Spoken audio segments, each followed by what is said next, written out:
রাতের অন্ধকারে মদ্যপ যুবকদের দৌরাত্ম্য, ইফতিজারদের গাড়ির ধাক্কায় গাড়ি উল্টে মৃত্যু মহিলার। এই ঘটনা ঘটেছে দুর্গাপুরের পানাগড় এলাকায়। জাতীয় সড়কে ঘটনায় প্রশ্নের মুখে মহিলাদের নিরাপত্তা ব্যবস্থা। দেখুন।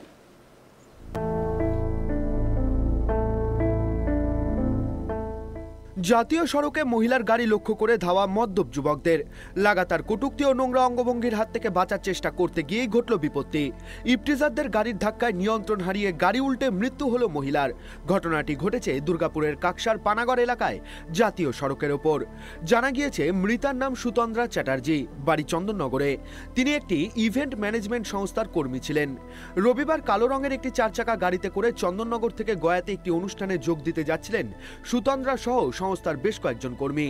অভিযোগ, বুদবুদে পৌঁছে পেট্রোল পাম্পে গাড়িতে তেল ভরে রওনা হতেই সাদা রঙের অপর একটি গাড়ি ফলো করতে শুরু করে সুতন্দ্রার গাড়িটিকে। ঘটনার দৃশ্য ধরা পড়েছে পাম্পের সিসিটিভিতে।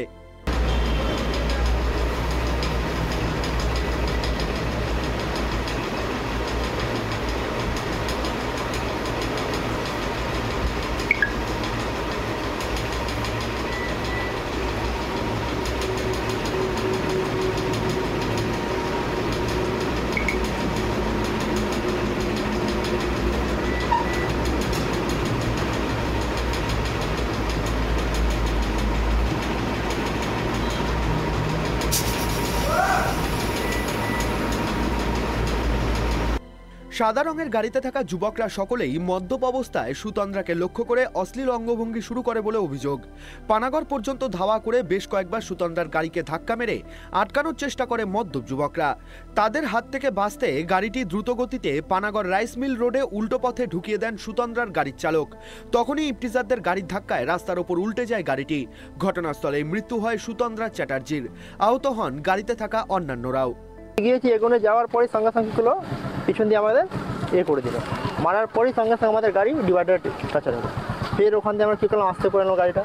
আস্তে করার পরই যে একটু আর এগিয়েছি, তারপর ও কী করলো, আর একবার হাত দেখালো। আমরা ভাবলাম কি হতে পারে, যেতে দিচ্ছে। ফের আমরা কী করলাম, ভয়ে আস্তে করে গাড়িটা সাইড করে দিলাম। ভাবলাম কি কাটিয়ে বেরিয়ে চলে যাবে তাদের। এবার ও কী করলো, আমাদের ঠিক ওই পানাগড় যে একটা সার্ভিস রোড না কি আছে এইখানটা, আমরা ভাবলাম ওইটা সোজা ধরলে আমরা দার্জিলিং মোড়ে চলে যাবো ডাইরেক্ট। ওইদিকে তো আপনারা স্পিডে ঢুকেছিলেন। হ্যাঁ, এবার আমরা কি ওইটাতে ধরে যাবো, দার্জিলিং মোড়ে চলে যাবো। এবার ওরা কী করলো, আমাদের ওভারটেক করে গিয়ে আমাদের সামনে চলে গেছে। যাওয়ার পরেই যেই আমরা আজ থেকে যাচ্ছি, যাওয়ার পর এরকম করে মারলো পিছন দিয়ে, আমাদের গাড়ি পাল্টে গেল। বাজে ইঙ্গিত করছিল। হ্যাঁ, হাত দেখাচ্ছিল সবাইকে, ম্যাডামকে। আমার গাড়ি থেকে দুটো ছেলে যা করে কষ্ট করে নেমে যায়। ওনাদেরও গাড়ির একটা টায়ার বাস্ট হয়ে যায়। ঠিক আছে, বাস্ট হয়ে যাওয়ার পর ওনার গাড়ির চাবি আমাদের গাড়ির একটা স্টাফ খুলে নেয়। খুলে নিয়ে আমাদের স্টাফকে বুকে ঘুষি মেরে ওনারা সব ফারার হয়ে গেছে। ওনাদের গাড়ির চাবি, গাড়ি আটক হয়েছে। খারাপ উদ্দেশ্য নেই ওরা, তারা অবশ্যই খারাপ উদ্দেশ্য। সেটা হ্যাঁ, সেটা কিডন্যাপিং হতে পারে, মার্ডার হতে পারে, ছিনতাই হতে পারে। বাড়ির একমাত্র মেয়েকে হারিয়ে শোকে কাতর মৃতার পরিবার পরিজন। দোষীদের কঠোর শাস্তির দাবি জানিয়েছেন তারা। হ্যাঁ, ওখান থেকেই ফোন এসেছিল, তাইতেই জেনেছি। আমার নাম মৌসুমি পাল। কি জানলেন? ওই জানলাম যে এরকম একটা ম্যাসিভ অ্যাক্সিডেন্ট হয়েছে, ওর ব্রেন ফ্র্যাকচার হয়ে গেছে, এইটুকুই জেনেছিলাম। তারপর সব ঘটনা, তারপরে চলুন আমরা কাজটাকে মিটিয়ে। উনি কি করেন?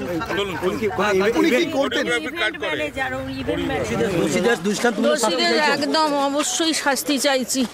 আমার হাজব্যান্ড এই 8 মাস হলো মারা গেছেন, তার মধ্যে এই ঘটনা, আমি অবশ্যই শাস্তি চাইছি।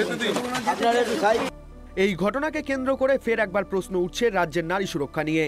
যেখানে নারীদের সুরক্ষার স্বার্থে একাধিক পদক্ষেপ নিয়েছেন রাজ্যের মুখ্যমন্ত্রী মমতা বন্দ্যোপাধ্যায়, সেখানে কিভাবে ব্যস্ত জাতীয় সড়কে ঘটে গেল এমন ঘটনাকে কেন্দ্র করে শুরু হয়েছে রাজনৈতিক তরজা। এটা একটা দুঃখজনক এবং উদ্বেগজনক ঘটনা।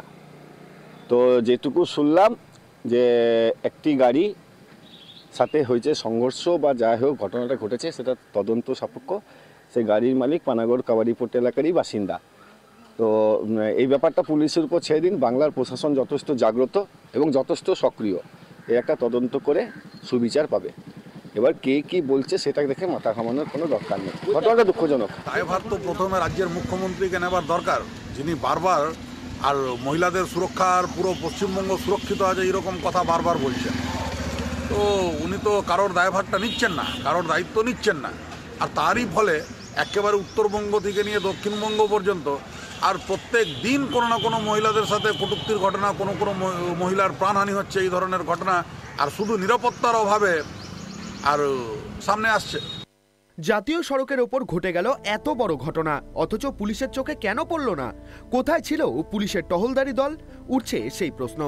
দুর্ঘটনার পর পরিস্থিতি বেগতিক দেখে ঘটনাস্থল থেকে চম্পট দেয় অভিযুক্তরা। পরে কাঁকসা থানার পুলিশ দুটি গাড়িকে আটক করে থানায় নিয়ে যায়। জাতীয় সড়কের সিসিটিভি ফুটেজ খতিয়ে দেখে অভিযুক্তদের শনাক্ত করার চেষ্টা শুরু করেছে পুলিশ।